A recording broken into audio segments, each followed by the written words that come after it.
નમસ્કાર વિદ્યાર્થી મિત્રો, સરસ્વતી ગ્રુપ સંચાલિત ઈ લર્નિંગ સિસ્ટમમાં આપ સૌ વિદ્યાર્થીઓનું હાર્દિક સ્વાગત છે। ધોરણ 12 નામાના મૂળ તત્વો પાર્ટ 1।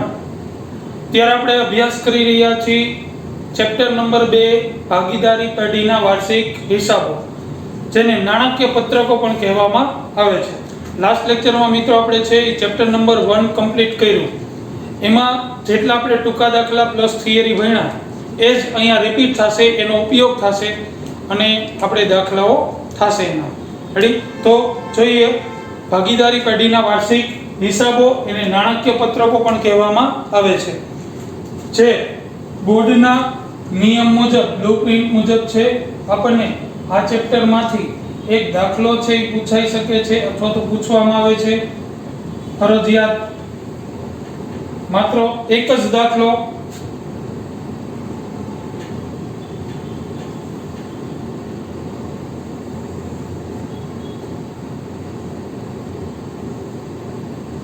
વિભાગ, પ્રશ્ન અને માર્ક, બરાબર। એક દાખલો પૂછાય છે જે વિભાગ એફ વિભાગમાં એક દાખલો અને એ દાખલા નંબર 34, જેના માર્ક છે 11, બરાબર। આ ચેપ્ટરમાંથી એક દાખલો પૂછાય છે, કયો? તો કે પ્રશ્ન નંબર 34 માં ભાગીદારી પેઢીના વાર્ષિક હિસાબનો દાખલો અને 11 માર્કનો દાખલો હોય છે, જે ફરજિયાત આપણે ગણવાનો જ હોય છે। ક્લિયર? જેમ આપણે છે પહેલા ચેપ્ટરમાં થિયરી પ્લસ દાખલા કર્યા એ જ દાખલાઓનો ઉપયોગ થશે અને આપણે હવાલાઓ કમ્પ્લીટ કરીશું અને દાખલાઓ કરી શકશું। રેડી? તો સૌપ્રથમ દાખલાની શરૂઆત કરતા પહેલા આપણે એના નિયમો, સિદ્ધાંતો જે થિયરી સ્વરૂપે આપ્યા છે એ સમજવા, જાણવા જરૂરી છે। તો આપણો પહેલો જ પ્રશ્ન છે, ભાગીદારી પેઢીના વાર્ષિક હિસાબો તૈયાર કરવાના હેતુઓ। તમારે છે નીચે ક્વેશ્ચન નંબર 1 કરીને લખવાનું રહેશે।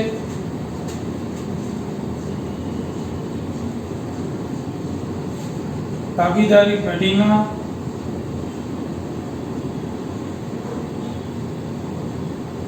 વાર્ષિક હિસાબો તૈયાર કરવાના હેતુઓ જણાવો।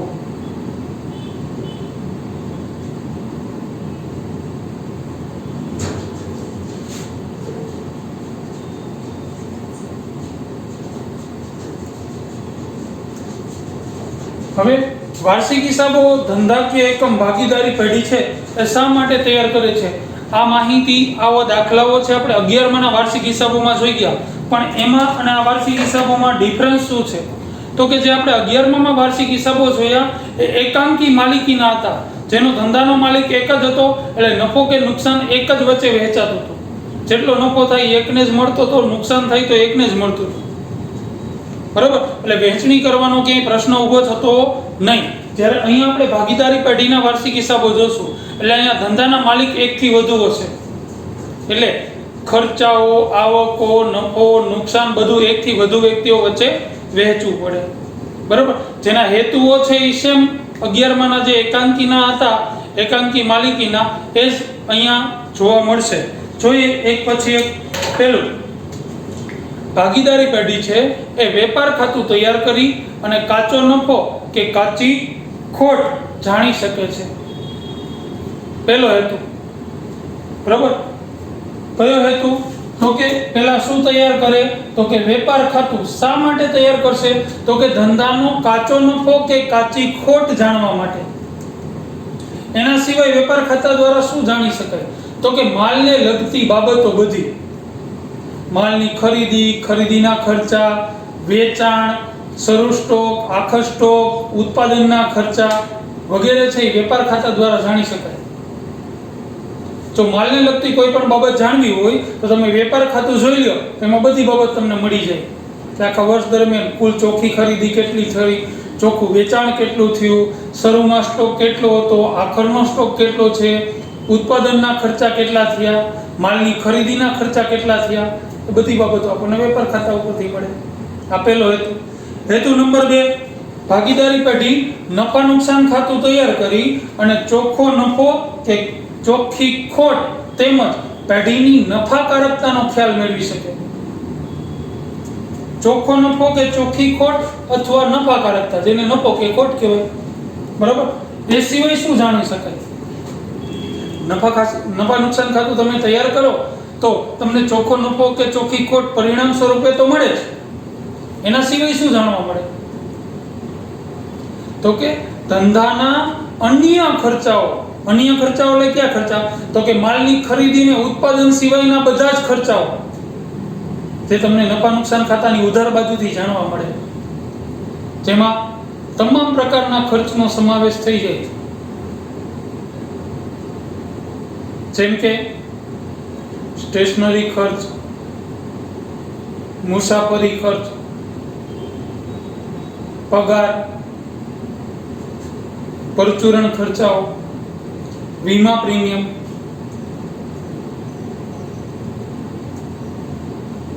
એના સિવાયના કોઈ ખર્ચા હોય તો એ, બરાબર. પ્લસ આવકો જાણવા મળે. આવકો એટલે કઈ આવકો? તો કે વેચાણ સિવાયની આવકો. વેચાણ સિવાયની જેટલી આવક હોય, બરાબર, જેમ કે વ્યાજ મળ્યું હોય તો એ, કમિશન મળ્યું હોય, ડિવિડન્ડ મળ્યું હોય, એ બધી આવકો છે એ નફા નુકસાન ખાતામાં જમા બાજુથી જાણવા મળે. આ બીજો હેતુ, બરાબર. હેતુ નંબર 3, ભાગીદારો વચ્ચે નફા કે નુકસાનની વહેંચણી તથા ભાગીદારના પેઢી સાથેના અંગત વ્યવહારો જાણવા માટે પેઢી નફા નુકસાન ફાળવણી ખાતું તૈયાર કરે છે, બરાબર. પહેલું વેપાર ખાતું તૈયાર કર્યું, બીજું નફા નુકસાન ખાતું તૈયાર થાય, ત્રીજું તૈયાર થશે નફા નુકસાન ફાળવણી ખાતું. તો આ ખાતું તૈયાર કરવાનો ઉદ્દેશ શું?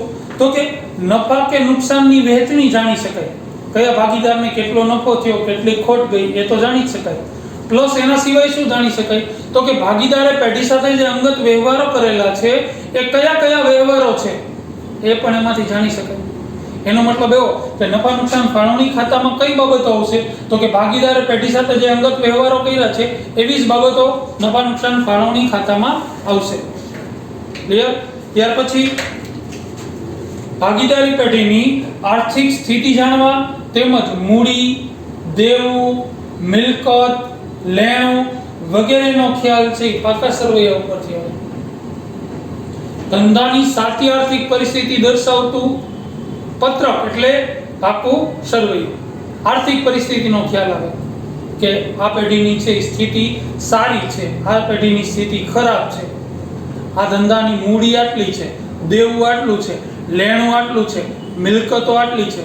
ક્યાંથી જો ખ્યાલ આવશે? પાકા સરવૈયા પરથી. આર્થિક સ્થિતિ સારી કે ખરાબ કેમ ખબર પડે? તો કે મિલકતોનો સરવાળો કરો, એમાંથી દેવ બધું બાદ કરો. જો મિલકતો વધુ હોય તો આર્થિક પરિસ્થિતિ સારી, જો દેવું વધુ છે, મિલકતો ઓછી છે તો આર્થિક પરિસ્થિતિ ખરાબ છે તેમ કહી શકાય. ભાગીદારી પેઢી જો આવકવેરો ભરતી હોય, ટેક્સ, તો કરપાત્ર આવકની છે એ ગણતરી માટે પણ વાર્ષિક હિસાબો તૈયાર કરવા જરૂરી છે. કેટલો ટેક્સ ભરવો કેમ ખબર પડે? તો કે ધંધાનો નફો થયો હોય એની ઉપર ટેક્સ ભરવાનો હોય તો નફાનો ખ્યાલ ક્યારે આવે? તો કે વાર્ષિક હિસાબો તૈયાર કર્યા હોય ત્યારે. જો વાર્ષિક હિસાબો તૈયાર ન કરો અને એમનામ ટેક્સ ભરો તો એ શક્ય છે નહીં. કેમ નક્કી કરી શકાય કે ધંધાનો નફો કેટલો થયો? એના માટે હિસાબો તૈયાર કરવા જરૂરી છે. તો આટલા હેતુઓને ધ્યાનમાં રાખીને દરેક ધંધાકીય એકમ છે એ ભાગીદારી પેઢી છે એ વાર્ષિક હિસાબો તૈયાર કરતી હોય છે. વેપાર ખાતું તૈયાર કરે, નફા નુકસાન ખાતું તૈયાર કરે, નફા નુકસાન ફાળવણી ખાતું તૈયાર કરે અને પાકું સરવૈયું.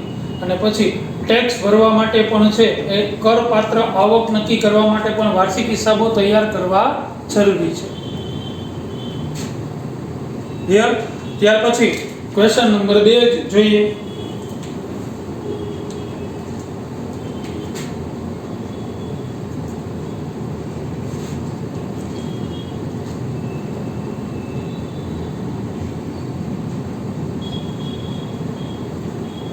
ભાગીદારી પેઢીના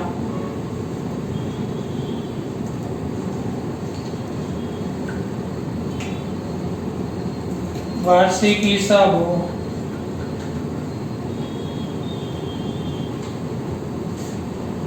તૈયાર કરતી વખતે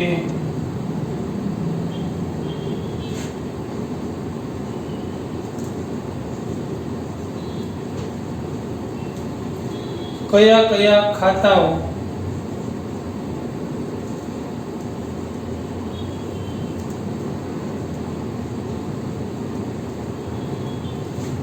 તૈયાર કરવા પડે છે?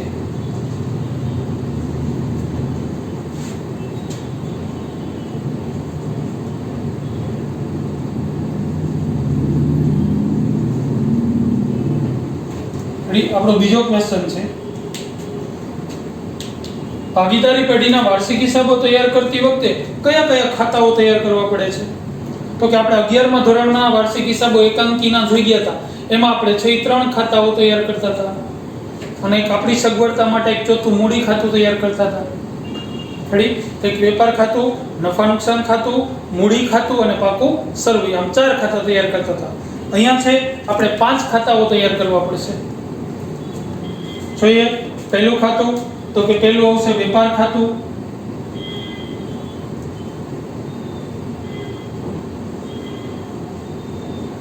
બીજું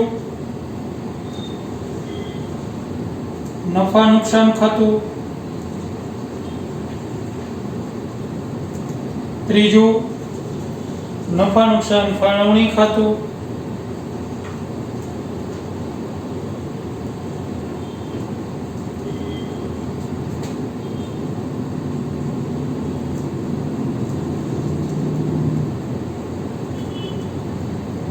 ચોથું ભાગીદારોનું મૂડી,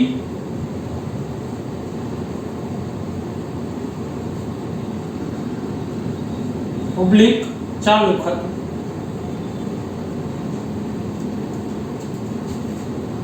બરાબર, મૂડી ઓબ્લિક ચાલુ, જેના વિશે આપણે 11 પહેલા ચેપ્ટરમાં છે એ માહિતી મેળવી ગયા. બરાબર, જ્યારે મૂડી સ્થિર હોય ત્યારે એના બદલે કયું ખાતું તૈયાર કરાય? ચાલુ ખાતું. બરાબર, એ ખબર કેમ પડશે? તો કે દાખલામાં આપેલું જ હશે. કાચું સરવૈયું જ્યારે કમ સ્વરૂપે હોય એમાં આપણને આપેલું હોય છે. અને 5મું તૈયાર થશે પાકું સરવૈયું.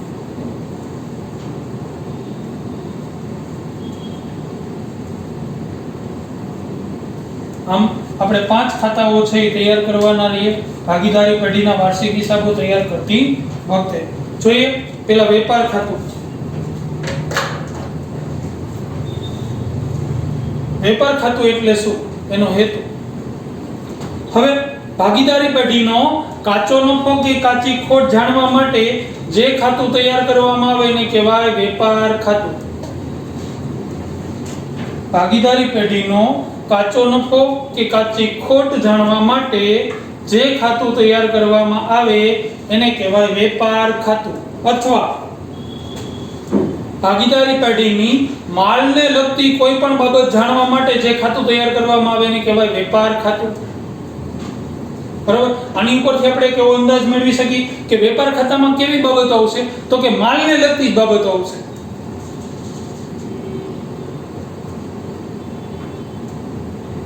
ટોટલ માલને લગતી બધી બાબતો છે એ વેપાર ખાતામાં જ આવશે. આમ કઈ બાબતો? તો કે માલની ખરીદીના ખર્ચા, માલના ઉત્પાદનના ખર્ચા, શરૂનો સ્ટોક, વેચાણ, આખર સ્ટોક વગેરે બાબતો આવશે. છેલ્લે આ ખાતું બંધ કરતા જો તફાવતની રકમ ઉધાર બાજુ મળે, આપણે ખાતું તૈયાર કરીએ તફાવતની રકમ ઉધાર બાજુ મળશે તો એને કહેશું આપણે કાચો નફો. જે નફા નુકસાન ખાતામાં જમા બાજુ લઈ જવામાં આવે. ટોટલ કરો, તફાવતની રકમ ઉધાર બાજુ મળે તો એને કહેશું આપણે કાચો નફો. જે ક્યાં લઈ જવાનો હોય? તો કે નફા નુકસાન ખાતામાં જમા બાજુ. એનાથી વિરુદ્ધ જો તફાવતની રકમ જમા બાજુ મળે તો એને આપણે કહેશું કાચી ખોટ.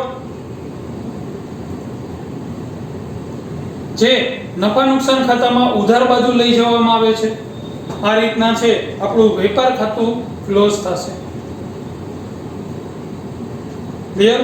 તો આ પ્રમાણે છે એ વેપાર ખાતાનું વ્યાખ્યા એની ડિટેલ હતી. તમારે છે એ સૌપ્રથમ નવા પેજે હેડિંગ આપવાનું રહેશે. ચેપ્ટર નંબર 2 ભાગીદારી પેઢીના વાર્ષિક હિસાબો કૌંસમાં નાણાકીય પત્રકો. આ કોષ્ટક લખવાનું રહેશે. બરાબર, જેમાં વિભાગ F 34મો દાખલો, એક પ્રશ્ન અને 11 માર્ક. પહેલો પ્રશ્ન જેની ડિટેલ છે તમને સ્લાઇડમાં આપેલી હતી, એમાંથી જોઈને તમારે થિયરી છે પોઈન્ટ વાઇઝ જરૂર પડે ત્યાં કલર પેનનો ઉપયોગ કરીને લખવાની રહેશે. ત્યાર પછી ચેપ્ટર નંબર 2 ક્વેશ્ચન નંબર 2 પ્રશ્નો લખવાનો રહેશે. આ પાંચેય ખાતાના નામ પછી નીચે એક કરીને છે એ લખવાનું રહેશે. વેપાર ખાતું એની ડિટેલ લખવાની રહેશે.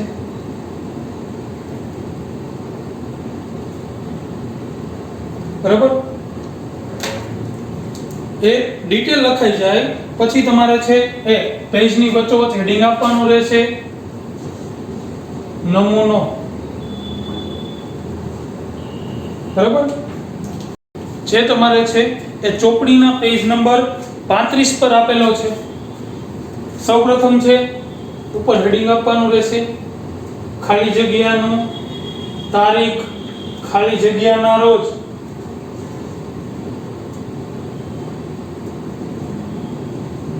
પૂરા થતા વર્ષનું,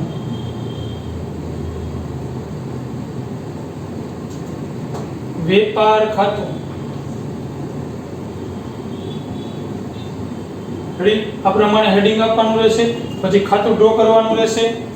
વિગત રકમ રૂપિયા, વિગત રકમ રૂપિયા, ઉધાર જમા. બરાબર, અને તમારી ચોપડીના પેજ નંબર છે 35 પર આપેલું છે જે નમૂનો, પેજ નંબર 35 એ નમૂનો છે. તે તમારે એમાં જે પ્રમાણે ડિટેલ આપેલી છે એ પ્રમાણે તમારે નમૂનો લખી લેવાનો રહેશે. ક્લિયર? જેમાં જે બાબતો આપેલી છે એમાં અમુક બાબતોની આપણે ચર્ચા કરીએ. જો કે આપણે 11માં છે આ સેમ ટુ સેમ બાબતો જોઈ ગયા છે, તો એકવાર ચર્ચા કરી લઈએ. સૌથી ઉધાર બાજુ સૌથી ઉપર આવશે શરૂનો સ્ટોક. બરાબર, ત્યાર પછી આવશે ખરીદી. ખરીદીમાંથી બાદ થશે ખરીદ પરત અને અન્ય રીતે ગયેલો માલ. કોઈ પણ રીતના માલ ગયો હોય તો એ ખરીદીમાંથી બાદ થશે. જે ઉપાડથી ગયો હોય, નમૂના તરીકે ગયો હોય, બરાબર, જાહેરાતમાં માલ આપ્યો હોય, વરસાદમાં પલળી ગયો હોય, આગથી બળી ગયો હોય, કોઈ પણ રીતના માલ જશે તો ખરીદીમાંથી આપણે બાદ કરશું. રેડી? પછી પ્લસ માઇનસ કરીને ચોખ્ખી રકમ છે એ રકમના ખાનામાં લખશું. ત્યાર પછી ખરીદીના ખર્ચાઓ અલગ અલગ, એમાં મજૂરી, આવક માલ ગાડા ભાડું, રેલવેનું. જો માલ તમે રેલવેમાં મંગાવો બીજા રાજ્યમાંથી, બીજા જિલ્લામાંથી, તો રેલવે વાળાને જે ભાડું ચૂકવાય એને કહેવાય રેલવેનું.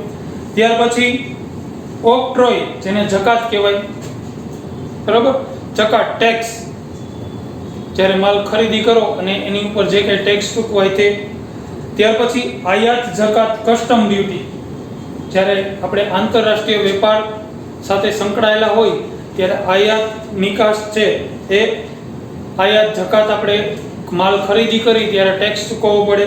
ત્યાર પછી લારી ભાડું. ત્યાર પછી ડેમરેજ. ડેમરેજ માલ રસ્તામાં આવે છે, રસ્તો ખરાબ હોય અને ટ્રકમાં કે ગમે તેમાં આવતો હોય અને માલ ત્યાં ડેમેજ થાય, એને કહેવાય ડેમરેજ. ત્યાર પછી છે ગોદી ચાર્જ. એક વાહનમાંથી બીજા વાહનમાં અથવા વાહનમાં માલ તમે લઈ આવો અને એને જે ભાડું ચૂકવાય તે. ત્યાર પછી વોરફ્રેસ અને વોરફ્રેસ, જ્યારે એક સ્થળેથી રકમ છે એ જે તે રકમ, ભાડાની રકમ કે કોઈ પણ રકમ ઓછી ચૂકવાની હોય અને આપણે તફાવતની રકમ દેવાની હોય, માલની ખરીદીને લગતો ખર્ચ. ત્યાર પછી ઉત્પાદક મજૂરી, રોયલ્ટી. જ્યારે આપણે બીજી કોઈ કંપનીની છે એ કંપનીનું નામ અથવા એની બ્રાન્ડનો ઉપયોગ કરતા હોય, બરાબર, અથવા એની ડાય બનાવેલી આપણે ઉપયોગ કરી છે, અથવા રિલાયન્સનું છે એના નામથી આપણે વસ્તુનું વેચાણ કરી છે, બરાબર, એ મફત તો આપે નહીં, એને આપણે જે પૈસા ચૂકવવા પડે એને કહેવાય રોયલ્ટી. અથવા ખનીજ ઉત્પાદનને લગતો ખર્ચ હોય, ખનીજ સાથે આપણે ઉત્પાદન કરતા હોય, દાખલા તરીકે જમીનમાંથી આપણે બેલા કાઢી છે ત્યારે અમુક ટકા છે એ સરકારને ચૂકવવા પડે, એને કહેવાય રોયલ્ટી. કોલસો કાઢી છે, પેટ્રોલ કાઢી છે અથવા તો પેટ્રોલિયમ જેને કહી, બરાબર. ત્યાર પછી કારખાનાના ખર્ચા આવવામાં આવશે, જેમાં કારખાનાનું ભાડું, કરવેરા, વીજળી, બળતણ, કોલસો વગેરે હોઈ શકે. ત્યાર પછી ઉત્પાદન કાર્યમાં જે યંત્રો છે એનું ઓઇલ, ગ્રીસ, મકાનનો ઘસારો અહીંયા આવશે, કારખાનાના મકાનનો ઘસારો. જો પ્રોપર એવું કીધું હોય કારખાનાના મકાનનો ઘસારો તો વેપાર ખાતામાં આવશે. ખાલી મકાનનો ઘસારો કીધું હોય તો નફા નુકસાનમાં. ત્યાર પછી પ્લાન્ટ યંત્રનો ઘસારો, આના માટેનો નિયમ છે જ્યારે ત્યારે આપણે જોશું. જમા બાજુ વેચાણ આવશે, એમાંથી વેચાણ પરત બાદ થશે. પછી અન્ય આવક આવશે, પસ્તીનું વેચાણ થાય, ભંગાર માલનું વેચાણ થાય જેને કહેવાય. આખર માલનો સ્ટોક. જો તફાવતની રકમ ઉધાર બાજુ મળે છે તો એને કહેવાય કાચો નફો, જે નફા નુકસાન ખાતામાં જમા બાજુ મળે છે તો એને કહેવાય કાચી ખોટ, જે નફા નુકસાન ખાતામાં ઉધાર બાજુ સૌપ્રથમ દર્શાવાય છે. આ રીતના છે આપણું વેપાર ખાતું બંધ થાય છે. ક્લિયર?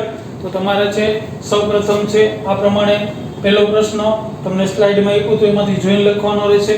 બીજો પ્રશ્ન પણ તમારે સ્લાઇડમાં જે પ્રમાણે છે તમને આપેલું છે, પહેલા એના નામ લખવાના, પછી એક કરીને લખવાનું વેપાર ખાતું, એની ડિટેલ લખવાની રહેશે. એ લખાઈ જાય પછી હેડિંગ આપવાનું, નમૂનો, એના ઉપરનું હેડિંગ આવશે. નમૂનો છે એ તમારે ડ્રો કરવાનો રહેશે ખાતું, અને એમાં ડિટેલ જે પ્રમાણે પેજ નંબર 35 પર તમને નમૂનો આપેલો છે, જે ડિટેલ આપી છે સેમ ટુ સેમ તમારે લખવાની રહેશે. ઓકે મિત્રો, તો નેક્સ્ટ લેક્ચરમાં છે આપણે થિયરી તરફ, એટલે કે નફા નુકસાન ખાતું, એની થિયરી અને એનો નમૂના વિશે અભ્યાસ કરીશું. ક્લિયર? ઓકે મિત્રો, થેન્ક યુ.